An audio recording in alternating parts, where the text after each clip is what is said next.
Welcome to the Vault Podcast and Reviews, where music still matters. You can check out all our shows at YouTube, iTunes, Stitcher, and Podomatic. Please rate, review, and most importantly, subscribe.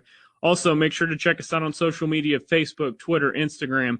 And if you like what we're doing and you'd like to contribute to help us keep the show going, check out patreon.com/thevault. Back with another request, except this time it's Robbie's request, so it might not be as exciting as some random person off Twitter or Facebook. But Love Man by Otis Redding. Robbie, take it away.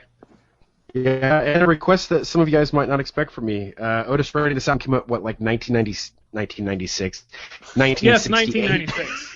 It's a lot more than you expect. 1968, this album came out, and I don't know. I love Otis Redding. I really love anything from this time period, like this soulful, like Motown, R&B, jazzy almost. Some of it is. I love all of that. It gives you a great feeling. We talk about music that you can feel in your soul. Well, when you hear Otis Redding sing, he definitely pierces that boundary, you know. So I really enjoy listening to him. I mean, what did you guys think? I mean, obviously you had to have at least heard of Otis Redding. I mean, who hasn't, right? I love Otis Redding. I love the Memphis sound just in general. I love the story of Stax Records. I love Booker T and the MGs. I love everything about the story of this time period. And I also find just the story of Otis Redding to be just fascinatingly tragic, considering, you know, he died before his most famous song was ever released, which I think is crazy. And to listen to this album kind of with the perspective of this was an album that was released, you know, almost 3 years after he died is also sad and interesting, with songs like I'm a Changed Man. Yeah, that is super sad. Man, bring it down, Jessamine. Let's bring the mood down. Bring the mood down, guys. Yeah, that's my job. Yeah, right?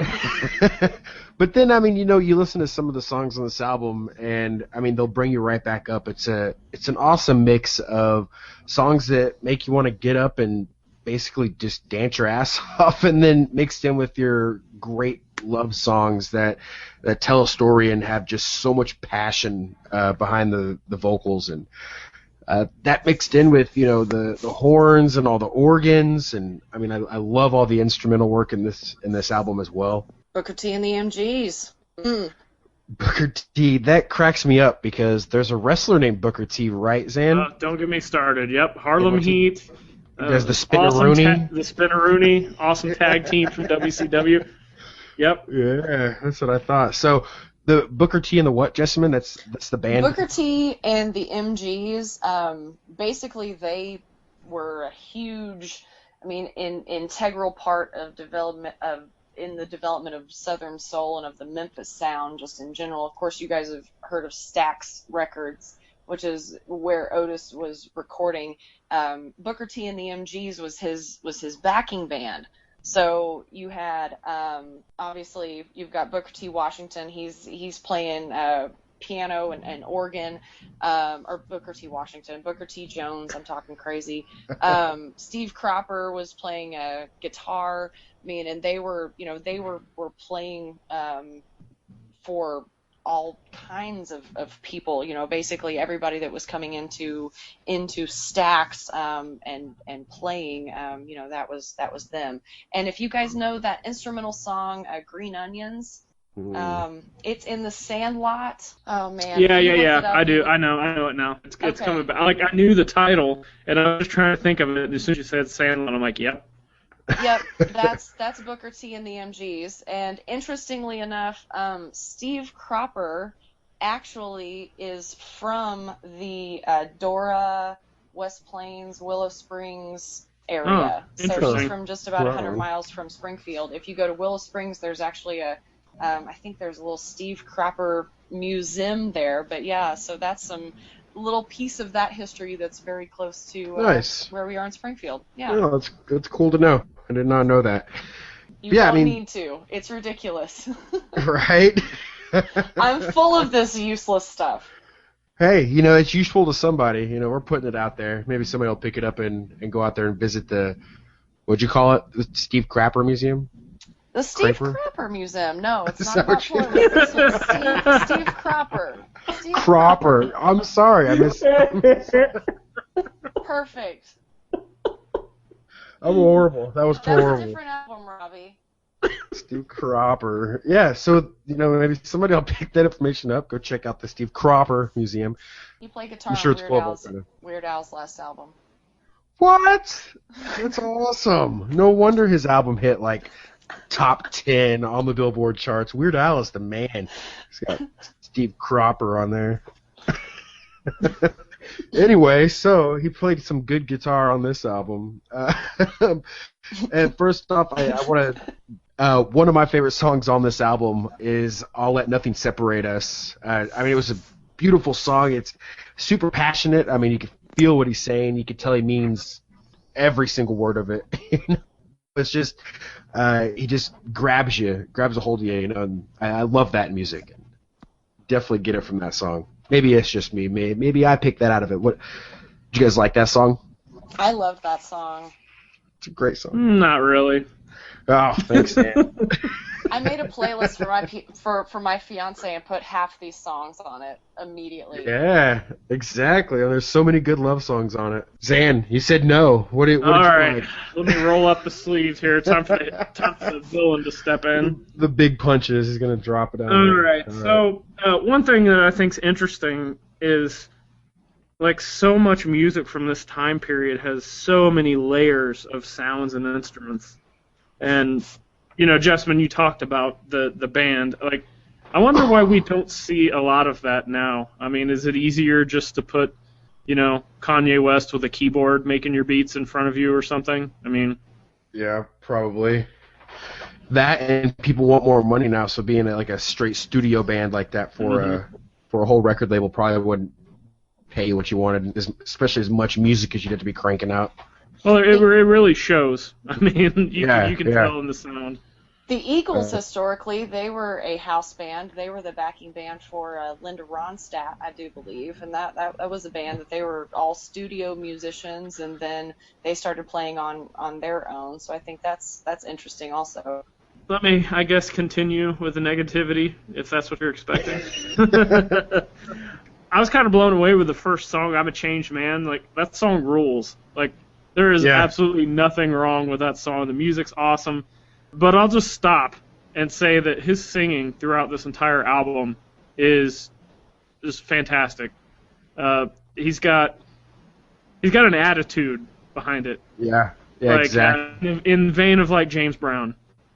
The way that he emphasizes words and that, I just absolutely loved the kind of attitude and the soul behind it. It's not that bad of an album alone just for the singing. I've said that a lot about some other albums, how you can set the floor for a rating just off of one element or the other. Musically, there was a lot of instruments on there that were used. There was a lot of cool instruments, but a lot of the songs didn't really grab me musically. I hate love songs, so I'm throwing that out there too. So you hated half this album.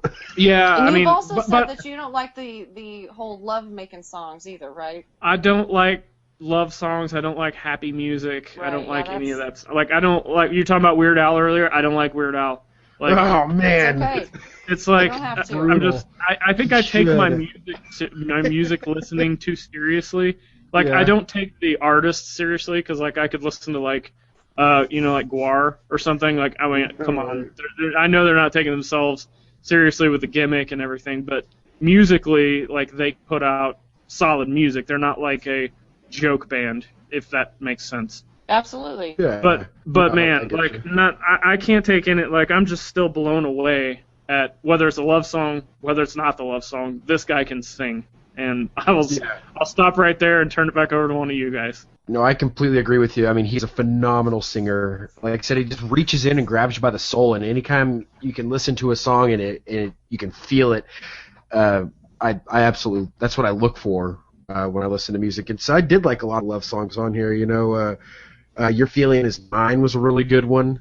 And like I said, of course, I'll Let Nothing Separate Us was one of my favorites. Also, a lot of these songs are pretty perverse. He was kind of underlying, sex theme through most of the album as well. One of my other favorite songs was That's a Good Idea. Yeah, that was on mine too. And basically, I mean, he's just like, however you want it, wherever you want it. It's a good idea. Let's do it. You want to go shopping? That's a good idea. Yeah, right. Go do it up. It's a great song, and those are my two favorites. I know that one wasn't really a love song. There are some pretty cool like hidden guitar riffs in that one. You really got to listen close with the way that this music of this time is produced with this genre. A lot of times there's just so many instruments going on you can't hear certain elements, but I could pick out some pretty cool guitar riffs, but just thought I'd throw that out there. Yeah, absolutely. What do you think, Jessamine? I love this album, and I'm going to come back. I'm going to bring it back down. This album was, I think it was like the 4th album they released after he died. So every single song on this album he recorded the year that he died. I believe this was the span of time. And so looking at it like that, I mean, this guy died in a plane crash. It was awful. It was an awful situation. He died. He was 26 years old, which is super young. So, I mean, all these songs he recorded the year that he died. So obviously, looking at it from that kind of perspective, this is a guy that did not know that his time was up. And in that year, before he died, they said that he had. I read that he had 200 different suits, and he had 400 pairs of shoes, and even in 1967 the guy earned $1 million. I mean, that's a lot of money, especially considering that his most well-known tracks didn't come out until right after he passed away. And so, whenever I look at it, especially just the whole thing top to bottom, what a lover he was, or even not himself, maybe just the character that he was presenting, what a lover that person was, and just how tragic that story really is, and how much exuberance for life that you hear in his voice, because you hear it. I mean, all of those notes, that pain of losing someone. Whenever he was talking about just, wanting to be, what was it? Was it Free Me?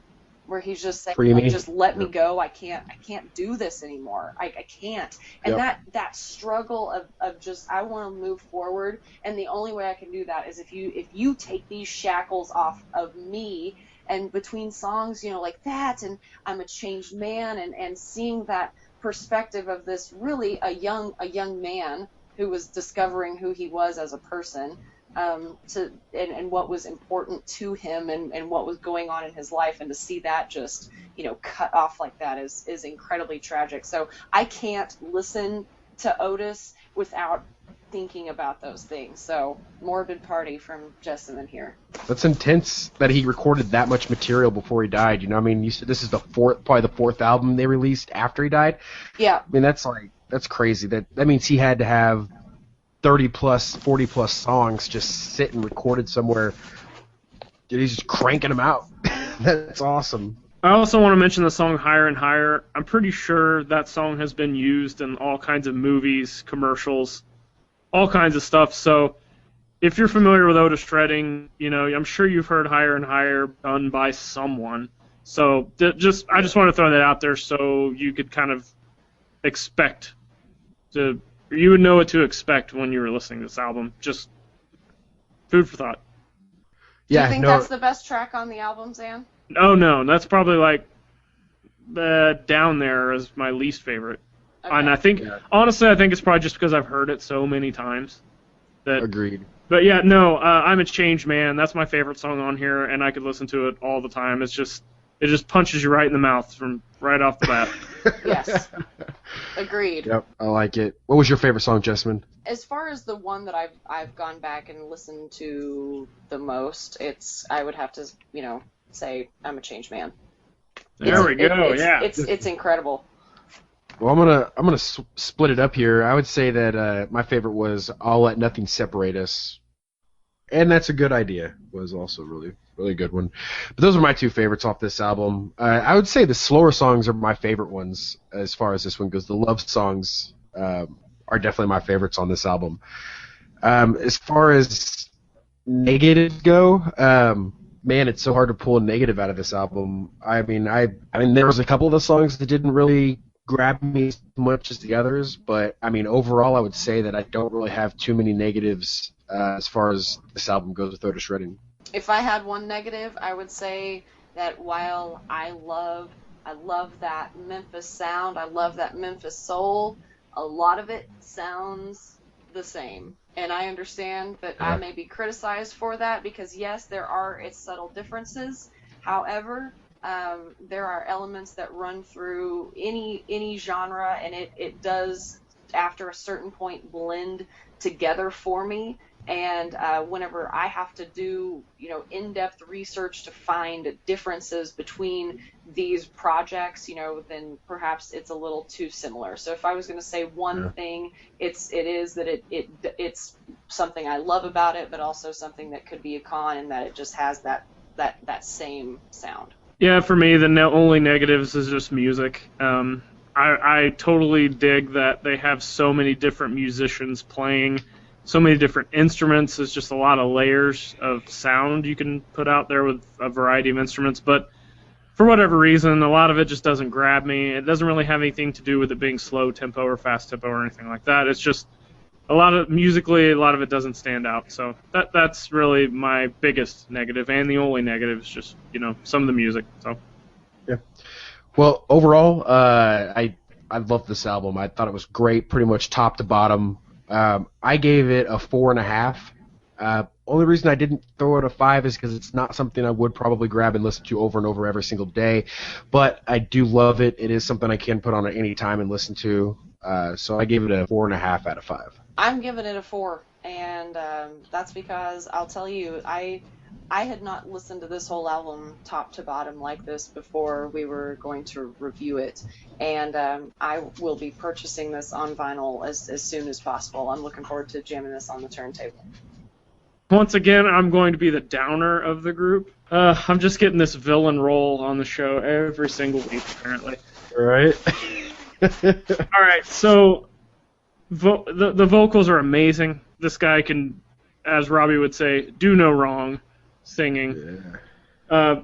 There's so much passion and soul and attitude behind his vocals. I absolutely love it. However, musically, I just cannot get with so many of these songs. They're just, I don't know, they're boring to me. They don't grab me. I'm a Changed Man, definitely awesome one.